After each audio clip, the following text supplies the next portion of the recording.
So thank you so much for tuning in to the third section of Combating the Dark Side of FinTech. So after you had a keynote with me, when we have been tracing Twitter scams, then we went across the panel. Now I have the pleasure to be joined by Joseph, who is the Chief Strategy Officer from Swish. Joseph, thank you so much for joining us. Thank you for having me.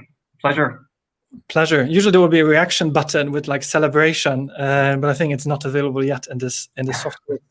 So Joseph, there have been so many different topics that we have raised in the preparation call that we had.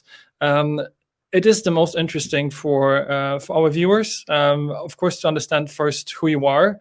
So I would just kindly ask you to do a short propaganda rundown on how you ended up at Swish, and then of course 99.9% of the viewers will be familiar with Swish, but for those ones who are coming from abroad, please just tell us what Swish actually is, and then how many users it has, because it's very significant for such a small country as Sweden to have such a huge user base connected to Swish. And I will now pass on to you. Sure. Thanks so much. Yeah, so I'm Joseph House. I'm the Chief Strategy Officer here with Swish. My background is basically from fintech. Most of my career started off early with Klarna, and worked with corporate development there, expansion to new geographies, equity financing, and overall strategic projects basically. And then moved on to another startup and had two of my own, one backed by 500 startups, which was super exciting, and another one that I had myself, basically helping other fintechs raising money, building strategies, internationalize, and so on. And basically, since then, I have been with Swish for around 2 years now. I work as the Chief Strategy Officer and am responsible for internationalization, strategic partnerships, and corporate strategy. So it's been super exciting for me, like this mix of background from fintechs and startups coming into a bank-owned setting. It is something new, but extremely valuable. And what is Swish? So Swish is a mobile payments service. We are different to other mobile payment services where we have a standalone app called Swish. So basically, the experience looks the same for all users compared to other peers of ours in Europe, where they might have different apps for different banks, or have an equivalent service in the bank app itself, and so forth. We operate on account to account, so we have no card rails as of today that we work on. All transactions on Swish are from one account to another, and that's sort of a key philosophy we have in our DNA. Mm-hmm.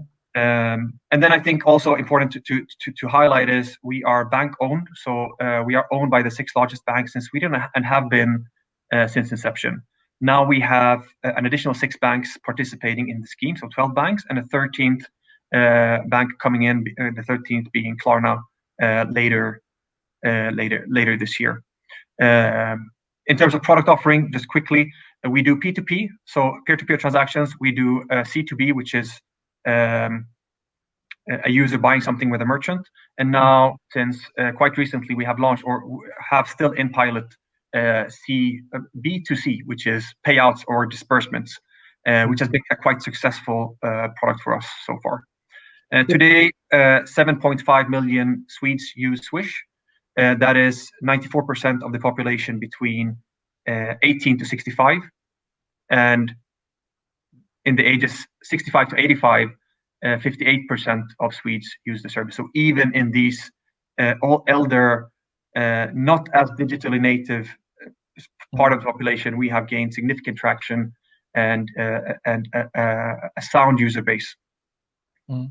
But Joseph, in the discussion that we had a little bit previously, because then being in the combating of a dark side of fintech track, we spoke about like the fraud levels. They are lower than from other payment methods. Of course, there is maybe a little bit a misperception connected with Swish, Could you elaborate how strongly you are a payment method? Because often, a lot of media coverage is referring to you as a payment method, but technically you are like an infrastructure provider. Because then, as I understand that, please correct me if I'm wrong, it's just that the different banking partners that are owning Swish, they make a decision which type of merchants they're supposed to be onboarding, depending on the different risk appetite. And they do the entire verification. They do, of course, the KYC, and then they are doing they are reviewing any kind of fraud challenges. So how strongly are you an infrastructure provider, and how strongly are you a payment method from your perspective? What's the difference? Yeah, so I think that's a good question. First of all, yes, it is correct. So we are an infrastructure provider to the banks. So we provide this service to the banks, and then basically they take it to market. So as a user, I am a user of my bank, basically, when I use Swish. So the bank is the one doing the customer acquisition. They are the ones doing the merchant acquisition. They are the ones having the overall relationships with the market.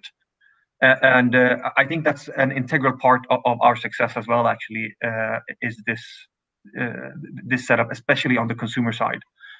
So on the consumer side, it took us a year and 3 months to build 1 million users, and then 3 years to build 5 million users, which is 50% of the population. So with this said, we are in those regards an infrastructure player, but then we are also the app, right? So we are the ones building, maintaining, developing the app and the functionalities in the app. That doesn't mean that we don't. Obviously, the bank is the one having the relationship with the customer, but one of the key reasons to why we have limited fraud rates, at least, is that we utilize Bank ID, which is the prevalent identification and authentication solution here in Sweden. And we do an SCA on every single transaction. So that adds another level of security as opposed to cards, for example. That's one. And then two is all our transactions, every single one of our transactions is done in real time. So there is what we call in payments a final state of the payment. You can always do returns and disputes and so on, but the payment itself is technically final. I just have a little bit a question connected with how strongly the banks are independent in making sure they can onboard the customers that they want, and how strongly you have, for example, some ethical guidelines. Let me just make up an analogy, and please do not laugh out loud because it can be a follow analogy. But let's assume that that some banks would like to work with gun stores, with firearms. But some don't. So is this more that you have internal guidelines from a Swish perspective and you say, okay, we work with those merchants, but with those merchants we don't work at all? Or is this more that it really depends that, for example, like the SEB, one of the Swedish banks, would like to work with gun stores, they are fine to do that. And then, for example, Handelsbanken doesn't want to do it, then they are fine to do it as well. So they are like 100% independent. Yeah, so this is a different environment. I think if you see Swish as a scheme, okay, mm-hmm. so we have a rule book and a scheme which all banks that are participants need to adhere to, basically. So in our scheme, we have a very few limitations because we are not the ones holding the customer relationships. The banks are. The only thing we're saying, basically, is the business cannot be illegal. As long as it's a legal business, the banks themselves can apply their own ethical guidelines to which merchant they take in or what processes they have to do that. So that's totally up to the bank as long as it's legal, which is an obvious prerequisite for the bank to have the discussion in the first place. Yeah, so that's pretty much it, and I think that's core of what it is we do as well. Coming back to the infrastructure provider we talked about before, there needs to be competition, right? And Swish role in this ecosystem is to be the brand, the technology, the product, but then banks need to compete, and they compete with price, they compete with surrounding offerings and also type of merchants and so on. So there needs to be a sound competitive environment built around Swish, which, I believe there is as well. So then so it's maybe very similar to the division between payment service provider and Visa MasterCard, when of course there is a certain fee that each payment service provider has to pay on Visa and MasterCard for doing the transactions. And of course, it's depending on from different cards, if debit cards, credit cards owned by companies or individuals, etc. So I understand this works the same. So then there's some kind of an agreement between the different banks how much from each of the transactions they will have to pay to you. But then they completely are free in designing their own offering and making sure that this is included in some kind of a product or on top of it, or having some kind of a frames how many those merchants can be receiving on payments, etc. Right? So then it's again where you are an infrastructure provider, right? And the banks are making the rules here. I'm not sure the banks are. There needs to be. They cannot be a wild west, where every bank does their own thing fully. So that's where the scheme and the rule books comes in. So this is what stipulates, the responsibilities and liabilities a participant has by entering the scheme and providing Swish to the market. Okay, so that's the basics. And then, as such, we basically sell transactions to banks, and then they take those transactions and they sell them to the market to whatever price. Understood. Basically. But here, one of the reasons to bring you on in this sector of or this part of the Stockholm FinTech Week is more to zoom out from Sweden, because you are, when I say co-founder, like co-creator from a Swish perspective, of the European Mobile Payment Service Association, so it's EMPSA, which is now, I think after the last member from Bosnia-Herzegovina joined, so we have more than 6 million users. So even though Swish is a national champion from a Swedish perspective, then here I understand that you work with other national champions. And could you a little bit tell us about the history, why you have decided to do it, and maybe to be as hands-on as we can what does this mean? So this association, what does this association mean for you on practical terms? How does it help you to solve your particular problems? How is the interaction between you and then maybe your counterpart in Norway, or your counterpart in Poland, or your counterpart in Bosnia-Herzegovina? Because I understand that you have created it partly to discover each other's opportunities, but as well as to not make the same mistakes than others in the same jurisdiction. Both. Yes, I think there's a grander kind of a vision with, but if we just grind the tape to why we started this in the first place. So we were 7 wallets that founded EMSA from the start, and what we had realized is basically we all had the same problem, which is we are, as you say, national champions. So we are local services, but we also only have local reach, right? And as our users are international, they want to use their local payment service when they travel as well. And the same thing was discussed basically around the respective services. So what we said there is basically either we talk one-on-one with all of us, or we try to formalize this into an association where we work together to bridge over country borders, basically. And the underlying drive for this is basically I don't think, at least, that there's going to be a new European PayPal or a new European Alipay. We think there's going to be these local or regional champions that have international reach. So even if I'm a Swish customer, I should be able to pay with a merchant abroad.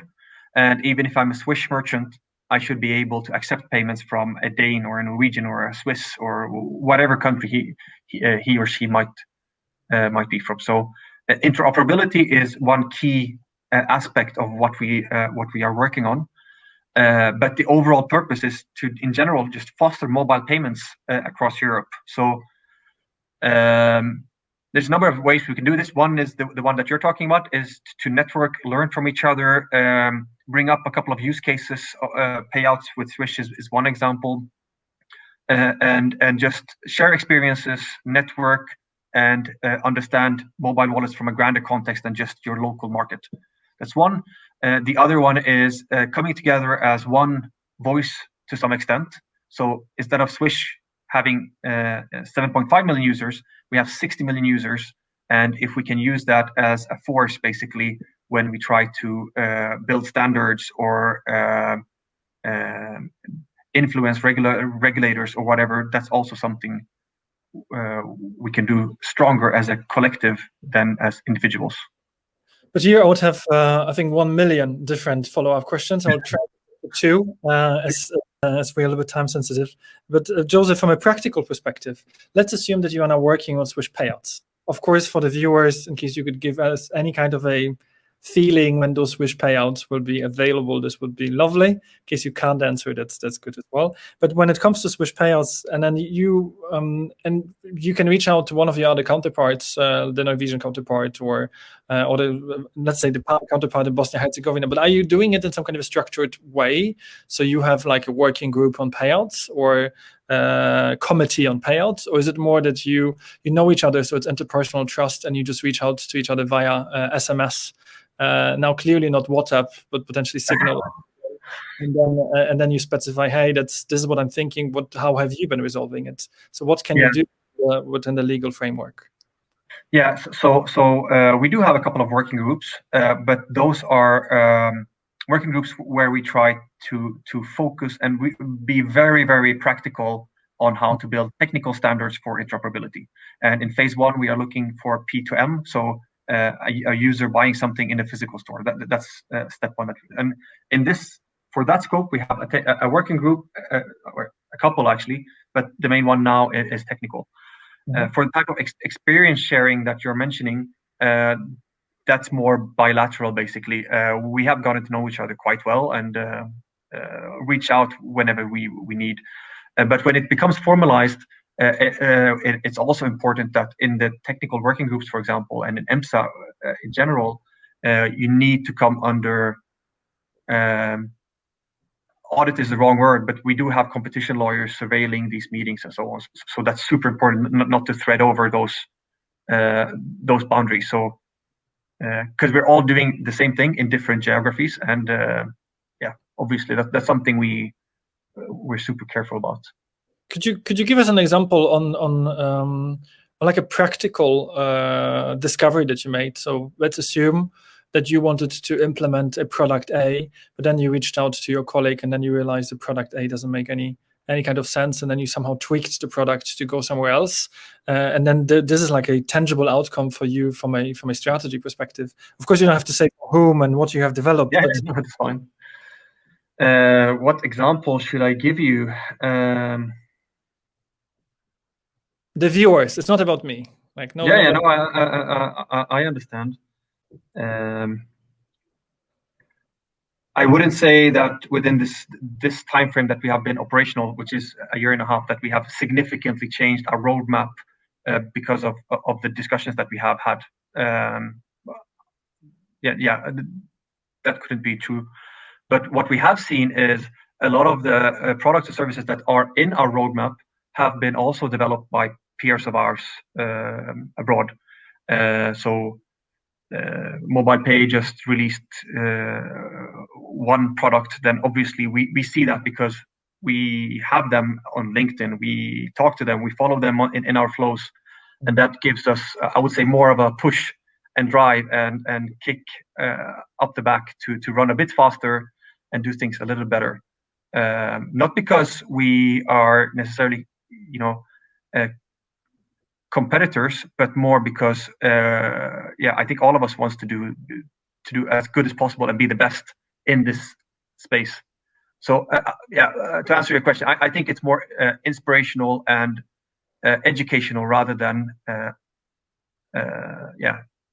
So this is like a positive pivoting your roadmap somehow. So then your colleagues are reaching out to you via LinkedIn. I have implemented the payouts, but you didn't. But you started earlier than I did. So and then you can some kind of an emoji back saying I'm chasing you, or so it's like this type of positive inspiration and like pushing each other. Is this correct? Yeah, I would say more like that for sure. Then when I went on the website, when I visited the website of the organization, and you said, as like one of the quotes, that there's supposed to be a possibility, to summarize the quote, for Swiss users to use their payment methods in other jurisdictions, and of course use the other payment methods in the Swedish jurisdiction. How should this work potentially in practice? Is it more that I open my Swish app and then I see mobile pay, I see Vipps, Blick as a payment method, and then I pay for it to a merchant online which only offers Swish pay-ins? Or can you tell us how this could technically work in practice? Because interoperability is such a nice term. It sounds very nice, but it's very, very difficult. I agree. So yeah. No. So how this, in an optimal world at least, this is how it should work. As a Swish user, I go to Denmark or Portugal or whatever country that has EMSA wallet presence. As a Swish user, I go there, and as I initiate a payment with the merchant, for me, the payment looks, feels, and behaves in the exact same way as if I would have done it at home. And for the merchant, it's the same. So for him, he's accepting the payment just as if it was a payment from his domestic system. So there's obviously a couple of tweaks in terms of FX conversion and so on, but there should be very little changes to the experience compared to when you're doing it domestically. This is one of the key points, and I think that's extremely important for us to succeed, is that we maintain our local identity, because that's the strength of all of us. And keep the integrity of the local wallet, but apply an international flavor or international acceptance to it. So I don't know if that answers your question, but it should look and feel the same, and the tests that we have done is quite close to that, obviously. Understood. So to a little bit trying to translate what you said is more that we are in Portugal on a beach, and then there is a local payment method, so the Portuguese Swish, that is working in the same organization. And technically, I can open my Swish app, and then there's supposed to be a possibility to pay with this other payment method, still being identified with bank ID. Then, of course, this is a little bit tricky, because then the responsibility for KYC is still on the bank, but it's possible. And then there is an exchange between the Swedish crowns and the euro, and then the payment is being then sent from you guys to the Portuguese counterpart in some way or another, right? Correct. What this is being, right. And I think what you're onto there, this is the biggest struggle, to be honest. It's not technically becoming interoperable. So me with my Swish app scanning a QR code and initiating a payment, and this whole flow to work. The hard part is the compliance side of things, and making this truly operational from a compliance and legal perspective. But here, when I've been preparing for the interview, and I spoke with our colleagues or the team from the Stockholm FinTech Week and some fintech companies, saying, "Hey, there's Joseph from Swish." They were like, "Yeah, I would wish that Swish would say now and then how we could step up from a fintech ecosystem, because we have 395, 97 now fintech companies in Sweden." Is there anything that you would say you would like to see from the ecosystem? Because some of them, there's of course a trick how Swish could work together with fintech companies, because you don't want to be flooded with very long pitch decks that are not saying anything. But it's very difficult as well to approach you when nobody knows what you really want. Some solution. Is there anything that you would say when there are fintech founders watching us that you would be interested to see from a partnership methods, or from any kind of cooperation between Swish and something in a particular area that you are currently working at, to bring you inspiration, to have an additional component? Or should we say you are fine and you're owned by the banks, so things will work out? That's a very dull way. That would be a very dull way of putting it. No, absolutely. So this has been a key part of our DNA since we started. Basically, is we have an open platform, open APIs, and we see a lot of. I'm not sure how much of this you've seen, Mikael, but I can give you a couple of examples. Like Swish should be the transaction itself, but then fintechs, most of the fintechs are already integrated with. I wouldn't say most, but a lot of fintechs are already integrated with Swish. and there is no, they integrate just like anyone else. Basically, they go to our developer portal, they get a Swish contract from their bank, and then they integrate and start operating Swish. This can be, for example, a bill splitting service. So you're innovating on the Swish transaction itself without having to, have a partnership or a broader partnership with us more than you are working with the Swish transaction itself. It can be you building a new payments app for self-scanning services. There's a number of those coming up now that we are following closely and helping out as well. Same thing there. They have a Swish contract from their bank. They're integrating with our APIs and taking these products to the market. So to answer your question, what are core focus areas of ours? It's coming in more into the merchant setting. So today, or last year, we did 620 million transactions. 40% of them were merchant transactions. So this is one key focus area for us, is to build our merchant base and come into the merchant setting. We do see, we've talked about this in payments for 5 years, omnichannel and so on. So let's not use that word too frequently. But a lot of these self-scanning products are getting proper traction now, and a lot of the big retailers are developing their own services to cope with this. You see companies like Caching, which is a fantastic fintech by Matthias Plank in Stockholm too, that are operating on Swish, or not only, but that are using Swish transactions as part of their product. So this is one area that we are quite invested in time-wise, and have helped these type of companies as well, because we see this long-term. Now these guys are pioneers, but we do think that standing in line and approaching a brick, which is a terminal, is something that medium term will lose its relevance more and more. And the question from our side is, how can we facilitate and help that transition, basically? And then some of the questions that I have, so one of the potential questions I have received from fintech companies as well before tuning in with you, we're coming from payment service providers, like from a global payment service provider, some large ones, when they claim that they would like to add Swish as a payment method. But so for example, it's not the case. This payment service provider has asked me, but I think it's a good analogy to use Stripe or like WordPay as an example, one of the large ones, when they would like to add Swish as a payment method. So then merchants could integrate with them, receive credit cards, Bank Zero, whatever, a lot of different solutions, bank transfers, SEPA transfers, and then Swish. But of course, they can't do it because first they would have to create a bank account at the Swedish bank because the contract is with a bank. Is this something that you think it's going to change, or do you think that this is not that relevant yet? Because all of them claim that they are in the process of getting the Swish account, but they have been claiming this for the last 3 years. So yeah. I'm not very sure if this claim will hold.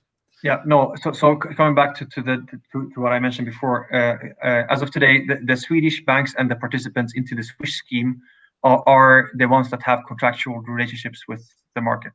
So a lot of PSPs are already offering Swish, and that is correct. I would say most PSPs are offering Swish, but as a technical provider. So basically, doing the technical integration on behalf of the merchant. But to do the full stack acquiring of Swish, as of today, that's only Swedish banks that do this. And again, coming back to the infrastructure player, that's up to to one or more Swedish banks to have that dialogue. Understood. With the foreign PSP in that case. And the large PSP is supposed to rather approach the bank and say, hey, would you like to connect with us so we can give access to our different users to Swish payments? And then in case they would say yes, and then their business would not be illegal, as you said, which is always important. Then of course you would not see any kind of obstacles there. Joseph, as I think slowly we will be running out of time. Is there anything that you would like to say that you feel I didn't ask you? Is there anything, any kind of a component, of course, besides when Swish payments will be activated? But is there anything that you would like to say what you think you have not been asked? Anything that is significant, anything from a cooperation with EMPESA, right? EMPESA. EMPESA, correct. EMPESA is the payment method in sub-Saharan Africa. So anything that I have not asked you that you would like to pass on to the community? I mean, there's a bunch of things I would like to pass on to the community. I come from the fintech side myself, and I do hear a lot of the things that you're mentioning. Yes, it is hard for a foreign PSP to use to be a full acquirer of Swish. It is different. I understand the restrictions that gives as well, but on the other hand, we have as of last year, 10% of the Swedish e-commerce volumes goes through Swish. Obviously, our ambitions are much higher than that, and let's see what type of changes we can do in the future to come forward, basically, and adapt better to the market. But that said, I think we are setting up a partner organization here as well, and trying to be a bit more proactive in identifying specific use cases that we want to work more closely with. Yeah, we are a small company. We're only 17 people working with Swish. So I think that's something you need to realize as well as part of this.